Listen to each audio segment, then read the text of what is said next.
قم پاک و پاکیزہ مذہبی اور مقدس شہر ہے۔ ایران کے دارالحکومت تہران سے 137 کلومیٹر کے فاصلے پر چھوٹے چھوٹے خشک و سپاٹ مگر مومن کے دل کی طرح صاف پہاڑوں کے درمیان آباد۔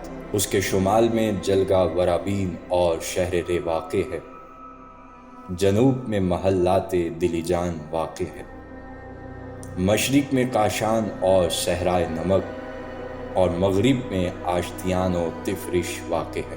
ضلع کا کل رقبہ 12,31,600 ایکڑ ہے۔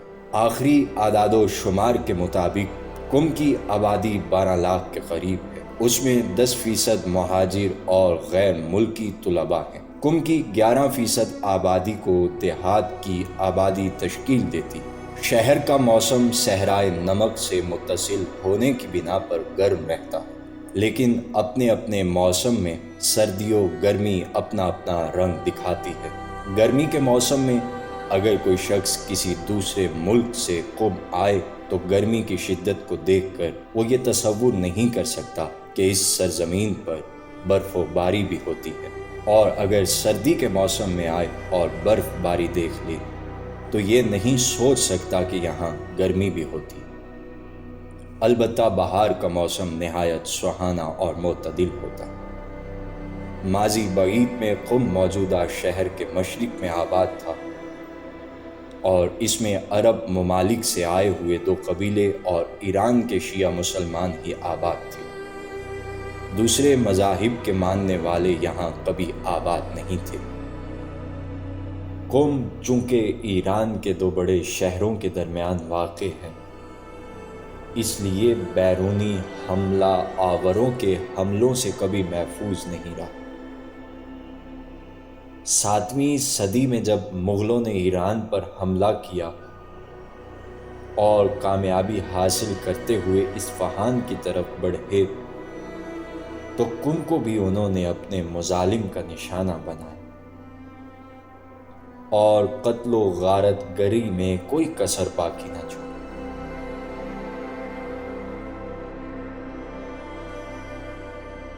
اس کے بعد تیموریوں نے بھی قم کو نیست و نابود کر دیا۔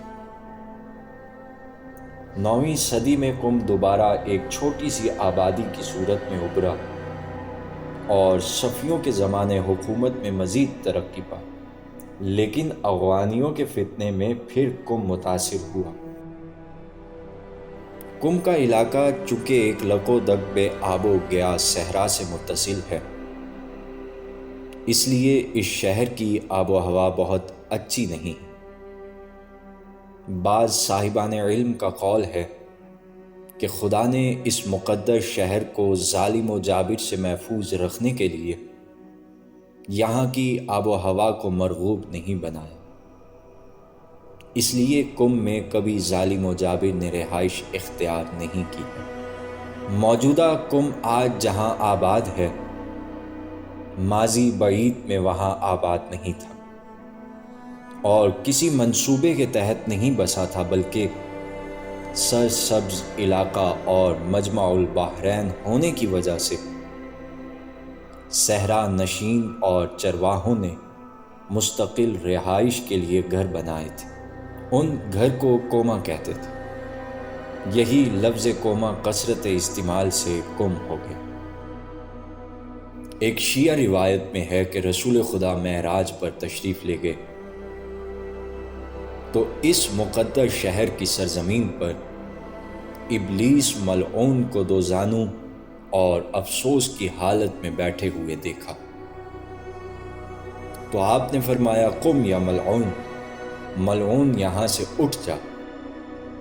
اس لیے اس شہر کو قم کہا جانے لگا۔ علامہ مجلسی نے بحار الانوار میں اہل رے کے ایک شخص سے روایت کی ہے کہ اس نے کہا کہ ابو الحسن علی بن محمد بن علی بن موسیٰ نے فرمایا، جب طوفان نوح کی کشتی اس سرزمین پر پہنچی تو ٹھہر گئی۔ یہ زمین بیت المقدس کی زمین کا ایک ٹکڑا ہے، اس لیے قم کو قم کہا جانے لگا۔ قم اور اہل قم کی فضیلت میں رسول اکرم اور آئمہ معصومین سے بہت سی روایات وارد ہوئی۔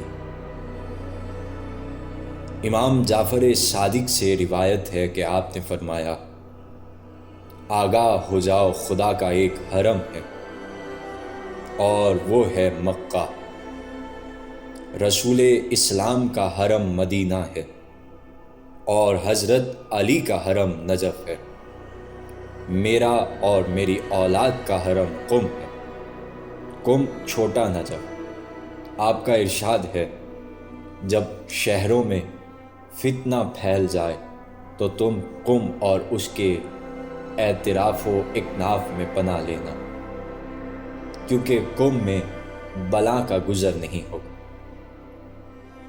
امام علی رضا علیہ السلام سے روایت ہے کہ آپ نے فرمایا، جنت کے 8 دروازے ہیں، ان میں سے 3 اہل قم کی طرف کھلتے ہیں، خوش نصیب ہیں وہ جو وہاں رہتے ہیں۔ حضرت امام جعفر صادق سے روایت ہے کہ آپ نے فرمایا، میری اولاد میں سے ایک خاتون فاطمہ بنت موسیٰ قم میں وفات پائیں گی کہ جس کی شفاعت سے میرے شیعہ جنت میں داخل ہوں گے۔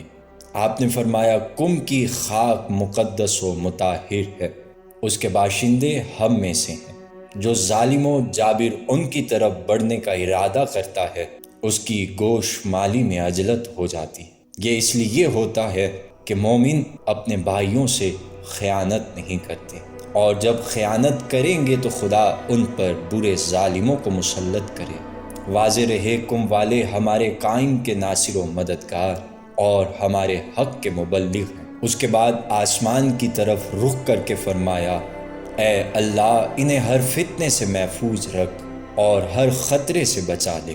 آپ نے فرمایا، قم کے اوپر ایک فرشتہ اپنے پروں کا سایہ کیے ہوئے ہے، جو جابر و ظالم بھی قم کے بارے میں برا ارادہ کرتا ہے، خدا اسے ایسے ہی پگھلا دیتا ہے جیسے پانی میں نمک گھل جاتا ہے۔ اہل بیت کی احادیث سے یہ بات سمجھ میں آتی ہے کہ مستقبل قریب میں علماء شیعہ ماضی سے زیادہ مذہب تشیع کے احکام و عقائد کو اہمیت دیں گے اور اپنے حالات کو سنواریں گے، نظم و ضبط پیدا کریں گے، رائج الوقت تبلیغی وسائل سے آراستہ ہوں گے اور قرآن مجید کے حقائق و احکام سے، جو کہ انسان کی سعادت کے ضامن ہیں، لوگوں کو روشناس کرائیں گے اور حضرت ولی العصر کے ظہور کے اسباب فراہم کریں گے۔ حضرت امام جعفر صادق فرماتے ہیں، بہت جلد کوفہ مومنوں سے خالی ہو جائے گا، علم اس شہر سے ایسے ناپید ہو جائے گا جیسے سانپ اپنے بل میں چھپ جاتا ہے، وہاں اس کا کوئی اثر بھی نہ ملے گا۔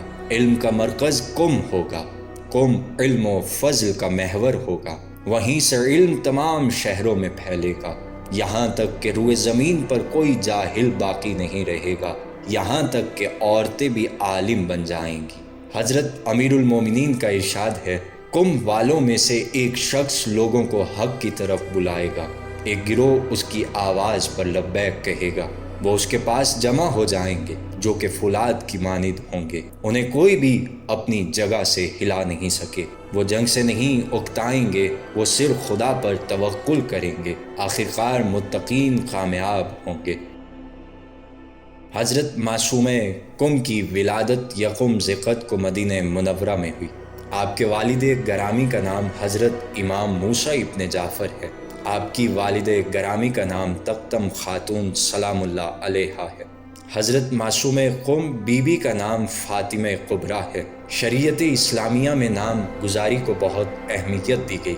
بہت سی روایات میں وارد ہوا ہے کہ والدین پر اولاد کا حق یہ بھی ہے کہ وہ ان کے لیے اچھے نام کا انتخاب کریں۔ نیک نام کے انتخاب کے لیے اتنا ہی کافی ہے کہ رسول اسلام نے ان لوگوں کو نام تبدیل کرنے کی تاکید کی تھی جن کا شائستہ نام نہیں تھا۔ اسی طرح یعقوب سراج سے امام موسیٰ ابن جعفر نے ارشاد فرمایا تھا کہ جاؤ اپنی لڑکی کے اس نام کو بدل دو جو تم نے کل رات کو رکھا تھا، کیونکہ اس نام کو خدا پسند نہیں کرتا ہے۔ یعقوب سراج کہتے ہیں کہ میں نے اپنی نوزادہ لڑکی کا نام حمیرہ رکھا تھا، لہٰذا اپنے مولا کے حکم سے اپنی بیٹی کا نام بدل دیا۔ اس بات کی بھی تاکید کی گئی ہے کہ اپنے بیٹوں کے لیے انبیاء و ائمہ کا نام انتخاب کرو، خصوصاً محمد و علی نام رکھو، اور بیٹیوں کے لیے بہترین نام فاطمہ ہے۔ اور چونکہ ائمہ حضرت صدیقہ طاہرہ سلام اللہ علیہا کی عظمت و منزلت کے قائل تھے، لہٰذا نام فاطمہ کا بے حد احترام کرتے تھے۔ چنانچہ حضرت امام جعفر صادق کو جب یہ خبر ملی کہ آپ کے صحابی سکونی نے اپنی بیٹی کا نام فاطمہ رکھا ہے تو فرمایا واہ واہ۔ اس کے بعد فرمایا تم نے اپنی بیٹی کا نام فاطمہ رکھا ہے، لہٰذا اسے گالی نہ دینا، اس کو تماچا نہ مارنا اور برا بھلا نہ کہنا۔ چنانچہ ائمہ معصومین نے اپنی ایک یا سب بیٹیوں کا نام فاطمہ ضرور رکھا، حتیٰ کہ مولا علی نے بھی اپنی ایک بیٹی کا نام فاطمہ رکھا۔ اہل سنت کے مشہور عالم سبط ابن جوزی نے اپنی کتاب تذکرۃ الخواص میں امام موسیٰ ابن جعفر کی اولاد کے نام تحریر کیے اور آپ کی 4 بیٹیوں کے نام اس طرح تحریر کیے ہیں: فاطمہ کبریٰ، فاطمہ صغریٰ، فاطمہ وسطیٰ، فاطمہ اخریٰ۔ آپ کے القابات میں معصومہ، کریمہ اہل بیت، عالمہ آل ابا، محدثہ آل محمد، طاہرہ، حمیدہ، رشیدہ، تقیہ، رضیہ، نقیہ، مرضیہ، سیدہ، اخت الرضا موجود ہیں۔ صاحب نواسخ التواریخ نے تحریر کیا ہے کہ لقب معصومہ آپ کو حضرت امام علی رضا علیہ السلام نے دیا تھا۔ اس سلسلے میں آپ کا ارشاد ہے، جس نے قم میں معصومہ کی زیارت کی گویا اس نے میری زیارت کی۔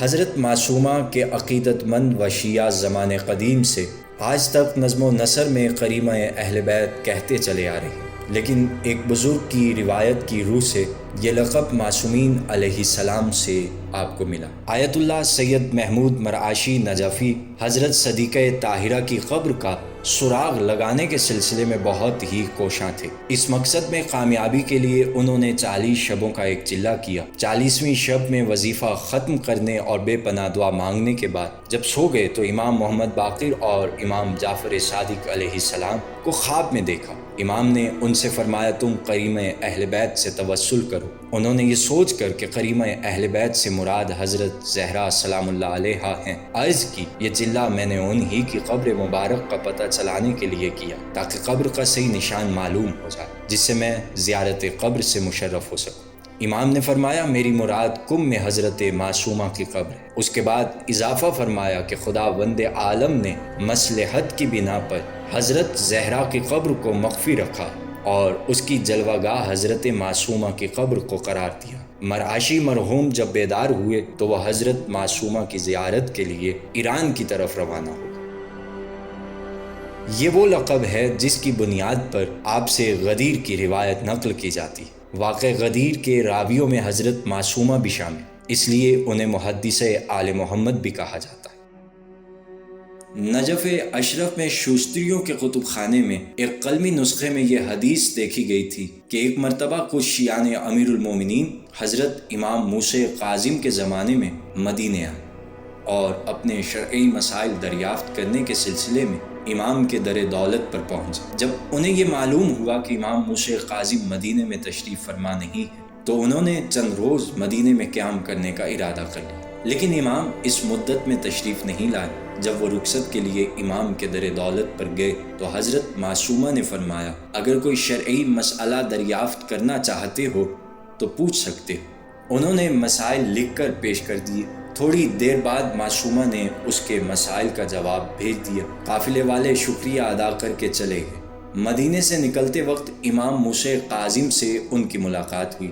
مدینے آنے کی وجہ بیان کی۔ جب امام نے مسائل کا جواب دیکھا تو تائید فرمائی اور فرمایا باپ بیٹی پر قربان ہو جائے۔ آج ہم بات کو یہاں روک رہے۔ ناظرین اگلے ایپیسوڈ میں پھر حاضر ہوں گے۔ خدا حافظ، فی امان اللہ۔